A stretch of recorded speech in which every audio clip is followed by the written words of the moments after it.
கன்னிராசிக்காரர்களுக்கெல்லாம் combo பலன்கள் 7ஆம் வீட்டிலே வர உங்களுக்கு 3 விதமான பலன்கள் ஏற்பட போகிறது. ஒன்று, 6ஆம் இடத்திலே வரக்கூடிய ராகு பகவான், 7ஆம் வீட்டிலே வரக்கூடிய கேது பகவான், 10ஆம் வீட்டிலே வரக்கூடிய குரு பகவான். இந்த 3 தான் உங்கள் வாழ்க்கையை மாற்றி போடுறது. நன்றாக புரிந்து கொள்ள வேண்டும்.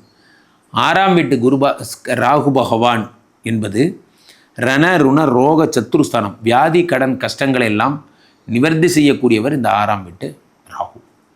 6ங்கிறது என்ன அப்படின்னா 10ஆம் இடத்துல வரக்கூடிய குரு பகவான். இங்கே தான் பிரச்சனை. 10லே குரு வந்தால் பதவி பறிபோகும்.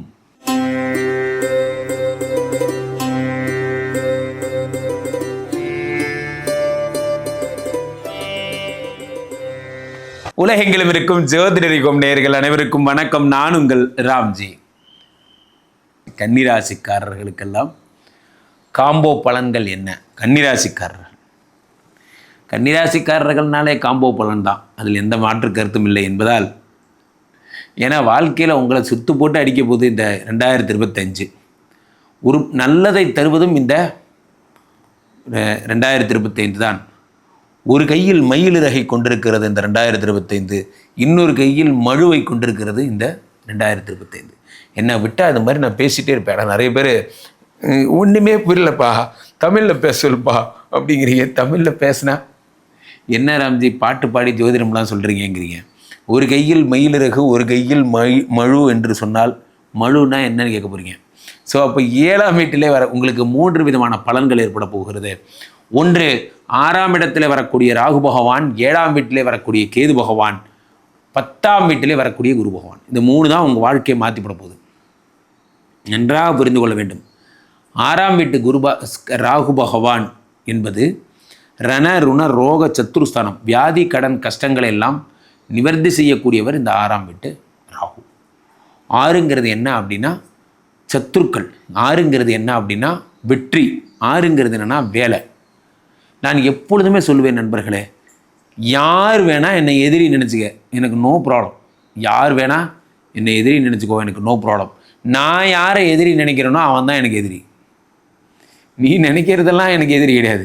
நான் யாரை எதிரி நினைக்கிறேனோ அவன் தான் எனக்கு எதிரி. 6ஆம் இடத்து ராகு இந்த அரிய பெரிய தத்துவத்தை தான் உங்களுக்கு சொல்லி புரிய வைக்கிறார். 6ஆம் இடத்து ராகு சத்துருக்களை, உங்களுக்கு அன்னெசரி சத்துக்களை நீங்கள் கண்டு டென்ஷன் ஆகக்கூடாது. நண்பர்களே, சில விஷயங்களை கண்டு சிரித்தபடி சென்று விட வேண்டும். சிரித்தபடி சென்று விட வேண்டிய விஷயத்தை எரித்து விடக்கூடாது. சில விஷயங்களை கண்டு எரித்து விட வேண்டும். எரித்து விட வேண்டிய விஷயத்தை கண்டு சிரித்து கொண்டிருக்கக்கூடாது. இது 2த்தையும் மனசில் வச்சுக்கணும். அப்போ 6ஆம் இடத்து ராகு இந்த தெளிவை தருகிறார். ஏற்று விட்டு சுப்பிரமணியம் உங்களுக்கு தான் ஓகே, கம்முன்னு விட்டுட்டு போங்க, அவன்லாம் ஒரு ஆள், அவனை நீங்கள் போய் டிஸ்டர்ப் பண்ணுறது உங்களுக்கு தான் அசிங்கம். இல்லை இது வேறு பிரச்சனை, இது கொஞ்சம் தத்துவார்த்த ரீதியாக இருக்குது, அதை நீங்கள் எதிரியாக எடுத்துக்கலாம். அந்த மாதிரி நீங்கள் அதுக்கான வித்தியாசம். எனிவே உங்களுக்கான எதிரிகள் உங்களை விட்டு ஒழிந்து விடுவார்கள். 12ஆம் வீட்டிலே வரக்கூடிய கேது பகவான், 12ஆம் வீட்டில் கேது வரும்போது ஞான மார்க்கத்தை கொடுக்கிறார். கன்னிராசிக்காரர்களாக ஞானிகளாக ஆக போகிறீர்கள். கன்னிராசிக்காரர் இது ஒரு கிறுக்கு, இந்த ஒரு 1.5 வருஷ கிறுக்கு. இந்த 12ஆம் வீட்டிலே கேது வரும் பொழுது நான் இன்றைய இளைய தலைமுறையை பார்க்கிறேன். 23, 24 வயசு பசங்கள்லாம் நீங்கள் இன்றைக்கி சிவனடியாராக மாறிட்டீங்க. இன்றைக்கி சதுரகிரி மலைக்கு போகிறீங்க. இங்கே பார்க்குறவங்களெல்லாம் நான் பார்க்குறேன். நன்றாக புரிந்து கொள்ள வேண்டும். வேலைக்கு போன நேரம் தவிர மீதி நேரம் இறைவனை வணங்கினால் இறைவன் உங்களை ஆசீர்வதிப்பார் என்பதில் மாற்று கருத்தே இல்லை. ஆனால் இறைவனை வணங்குவதையே ஒரு வேலையாக கொண்டால் இறைவன் ஆசீர்வதிப்பாரா என்று நீங்கள் இறைவனிடம்தான் கேட்க வேண்டும். இறைவனை வணங்குவதற்காக, தொண்டு செய்வதற்காக, மக்கள் பணிக்காகலாம் தான் நாங்கள் இருக்கோம். அதை ஒரு பொதுஜன ஜாப் அனௌன்ஸ்மெண்ட் மாதிரி பண்ணிடாதீங்க. ஸோ இறைவனை வணங்குவது என்பது ஜாப் அனௌன்ஸ்மெண்ட் இல்லை. 12ஆம் வீட்டில் வரக்கூடிய கேது பகவான் இந்த பரதேசம் செய்ய வைப்பார்னு சொல்லுவாங்கள்ல, அதெல்லாம் இந்த தேசாந்திரம் போகிறது. சில பேர் பார்த்திங்கன்னா ஒரே ஒரு துண்டை மட்டும் கட்டிட்டு அப்படியே நடந்து போக ஆரம்பிச்சிடுறது. இவருங்க இந்த மாதிரிலாம் தோணும் உங்களுக்கு. அதெல்லாம் பண்ணாதீங்க. உலக வாழ்வுகள்லாம் விட்டுட்டு அப்படியே போயிடணும், தேசாந்திரம் போகணும்லாம் தோணும். நன்றாக புரிந்து கொள்ள வேண்டும். கமிட்மெண்ட்டாக இருக்கிற ஒவ்வொன்றும் தபஸை விட, யோகத்தை விட பெருசு. உங்களுக்கு தெரியுமா? கஷ்டப்பட்டு இன்றைக்கி காலையில் வண்டி எடுத்தால் ராத்திரி 2 மணிக்குள்ளே வண்டியை ஓட்டி இன்றைக்கி நாளைக்கு காலையில் வாடகை கொடுக்குற ஒவ்வொருத்தரும் தபஸ்விகள். உங்களுக்கு தெரியுமா? தபஸ்னா என்னன்னு தெரியுமா? தபஸ்னா எண்ணங்களை நிலைநிறுத்தி அண்ணன் தண்ணி இல்லாமல் அந்த வாடகைக்காக வேலை செய்கிறானே, இதுதான் தபஸ். அந்த தபஸுக்கு இறைவன் கொடுத்த பரிசு அடுத்த நாள் வாடகை கட்ட போகிறான். அவ்வளோதான், சரியாக போச்சு. இதை புரிஞ்சிக்காமல் நம்ம கமிட்மெண்ட்டே இல்லாமல் உட்காந்துக்கிட்டு ஓம் சிவோகம், சிவன் உண்மையிலே வந்தார்னா ஃபஸ்ட்டு கூட்டிகிட்டு போய் ஒரு கம்பெனியில் சேர்த்து விட்டுருவார் உங்களை வேலைக்கு. அதனால் வேலைக்கு போகிறவன் தான் இறைவனை வணங்க வேண்டும். வேலைக்கு போகாதவங்க இறைவனை வணங்க சற்றும் தகுதி. இது என் கருத்து, அடியேனின் கருத்து. நீங்கள் எப்படி வேணால் எடுத்துக்கங்க. வேலைக்கு போகிறவங்க மட்டும்தான் காடை கும்பிடணும். வேலைக்கு போகாதவங்க கடவுளை கும்பிடக்கூடாது என்பதில் என் கருத்து. ஏன்னா கடவுள் உங்களுக்கு ஏஜெண்ட் அல்ல. ஸோ அப்போ 10ஆம் இடத்துல வரக்கூடிய குரு பகவான், இங்கே தான் பிரச்சனை. 10லே குரு வந்தால் பதவி பறிபோகும். காயம் நினைக்கிறார், எனக்கு கூட 10ல் குரு. அவருக்கும் நான் அதே தான் சொன்னேன். என் கோர்ட்டில் நம்ம எல்லாரும் ஒன்று தான். 10லே குரு வந்தால் பதவி பறிபோகும். அப்போது 10ல் யாருக்கு குரு வராரோ, நாம் யார் தெரியுமா, நான் சங்கத்தில் பெரிய செயலாளர் இருந்துட்டு போங்க, அடுத்த மாதம் இருக்க மாட்டீங்க, அவ்வளோதான். ஸோ ஏய் நான் யார் தெரியுமா, நீங்கள் யாருன்னு அடுத்த மாதம் வந்து கேட்குறேன் இப்படி சொல்லிட்டே இருக்கேன்.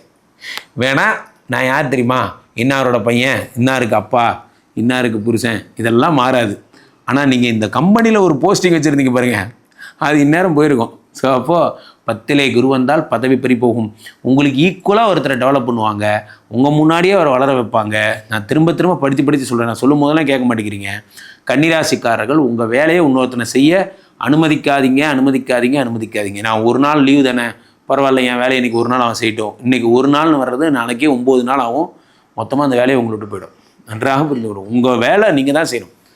உயிரே போனாலும் என் வேலையை நான் யாருக்கும் கொடுக்க மாட்டேன் என்பதில் உறுதியாக இருக்க வேண்டும். உங்கள் வேலையை யாரும் தொடர்றதுக்கு அனுமதிக்காதீங்க. உங்கள் வேலையை தொடுவதும் சரியா, உங்களை தொடுவதும் ஒன்று தான், ரெண்டும் ஒன்று தான். யாரும் நம்ம வேலையை செய்யக்கூடாது. யாரும் அந்த நம்ம செய்யலைன்னா அந்த வேலை நிற்கணும், அவ்வளோதான். 10 நாள் நல்லா அது நிற்கணும். அதை இன்னொருத்தர் செய்ய அனுமதிக்கூடாது. இதில் நீங்கள் உறுதியாக இருங்க. நான் உங்களுக்கு நல்லது சொல்லித்தரேன் நண்பர்களே. 10லே குரு பகவான் வரும்போது, இன்றைக்கி காலையில் நான் போய் இன்றைக்கி ஷிஃப்ட்டு மிஷினை ஓட்டணும், நான் போய் ஓட்டலை, அந்த மிஷின் ஓட வேணாம், நான் ஓடனா போதும். இதில் ரொம்ப பொசசிவாக இருங்க. இல்லை பக்கத்தில் இருக்கார் சுரேஷ் கொஞ்சம் நேரம் ஓட்டுட்டோம், அந்த கதையே வேணாம், யாரும் ஓட்டக்கூடாது, நான் தான் ஓட்டுவேன். இதில் உறுதியாக இருங்க. அப்போ 10ஆம் இடத்துல குரு பகவான் வரும்பொழுது பதவி பறிபோகும். பதவியை தக்க வச்சுக்கிறது ஒரு சாமர்த்தியம். ஸோ அதனாலே கன்னிராசிக்காரர்களுக்கு ராகு கேது, சனி 7லிருந்து ஒரே துக்காத்துக்கு ஃபாரின் யோகங்களை தருகிறார். குடும்ப உறவுகளில் இனிமைகளை தருகிறார். அந்த சனி தான் உங்களை காப்பாற்ற போகிறார். அப்போ எல்லாத்தையும் கூட்டி கழித்து பார்க்கும்போது என்ன வருகிறது என்றால், நீங்கள் எங்கேயாவது பக்கத்தில் துபாய்க்கோ, ஆப்பிரிக்காக்கோ, அமெரிக்காக்கோ, ஆஸ்திரேலியாக்கோ ஓடி போயிட்டீங்கன்னா இந்த பிரச்சனையிலேருந்து தப்பிச்சிடலாம். அவ்வளோதான். வேலைக்கு வேலை கிடைச்ச மாதிரியும் ஆச்சு, ஒய்ஃபு பிரச்சனை தாழ்வான மாதிரியும் ஆச்சு, எல்லா பிரச்சனையும் சரியாச்சு, அவ்வளோதான். ஸோ ஒரு துன்பத்தையும் இன்பமாக மாற்றுங்கள். இப்போ நம்ம ஒய்ஃபு, இப்போ நீங்கள் எங்கன்னா போய்ட்டு ஒரு 1000 ரூபாய் இழந்துட்டு வந்துட்டீங்க, எவ்வளோ வருத்தப்படுவீங்க. இப்போ நம்ம ஒய்ஃப் ஒரு 1000 ரூபாய் இழந்துட்டு வந்துட்டாங்க அப்படின்னா அவங்க முன்னாடி வந்து நிற்கிறாங்க, இந்த 1000 ரூபா தொலைச்சிட்டேன். துன்பத்திலும் ஒரு இன்பம் பாருங்கள். நம்ம அவங்கள கேள்வி கேட்கலாம், பொறுப்பு இல்லை, அறிவில்லை அப்படிங்களாம். அந்த ஒரு 10 நிமிஷம் கடவுள் நம்ம கொடுத்த கிஃப்ட்டு. 1000 ரூபா போனால் போகுது சார், நாளைக்கு ஓவர் டைம் சம்பாதிச்சிக்கலாம். ஆனால் அது இந்த லூத்து இவ்வளோ நேரம் பயந்துட்டுருக்கு பார்த்தீங்களா, அதில் இருக்க சந்தோஷம் இருக்குது பார்த்தீங்களா. வாழ்க்கையில் கடவுள் சின்ன சின்ன சந்தோஷங்களை அப்பப்போ ப்ரெசன்டேஷனாக கொடுக்குறான், அதை அப்பப்போ என்ஜாய் பண்ணிக்கணும். அப்படி மிரட்டணும். இந்த 1000 ரூபாய்க்காக நான் எவ்வளோ கஷ்டப்படுறது தெரியுமா, ஐயோ பாவம். அவங்க ரொம்ப சீரியஸாக எடுத்து அன்னைக்கு போல ஃபீல் பண்ணுவாங்க. அது நமக்கு ஒரு 5 காசு கூட ஒரு மேட்டரே இல்லைங்கிறது நமக்கு தான் தெரியும். அதனால் எதுக்கு சொல்கிறேன்னா, ஒய்ஃபு பிரச்சனை அதை எப்படி டாலரேட் பண்ணுறதுன்னு பாருங்கள். துன்பத்திலும் ஒரு இன்பம். வேலை போக போகுது, பரவாயில்ல, துன்பம் தான். இன்பம் என்ன, ஃபாரின் வேலை கிடைக்க போகுது. அதனால் ஜாலியாக கடலை தாண்டி போங்க, ட்ராவல் பண்ணுங்கள், ஜிம்பாப்வே போங்க, எங்கே வேணால் போங்க, மொத்தத்தில் சந்தோஷமாக இருங்க. ஸோ கன்னிராசிக்காரர்கள் கீழே போய்ட்டு இருக்க 2 நம்பர் கூப்பிடுங்க, ஒரு சொந்த ஜாதகத்தை பார்த்து கொள்ளுங்கள். உலக புகழ் வாய்ந்த ஸ்ரீமடம் இந்தியா இப்பொழுது ஸ்ரீமடம் மலேசியா பெனாங்கில் உருவாகி இருக்கிறது. பெனாங் வாழ் மக்கள் எல்லாம் நேரடியாக என்னை சந்திக்கலாம். மீண்டும் ஒரு நல்ல பதிவில் பார்ப்போம். நன்றி, வணக்கம்.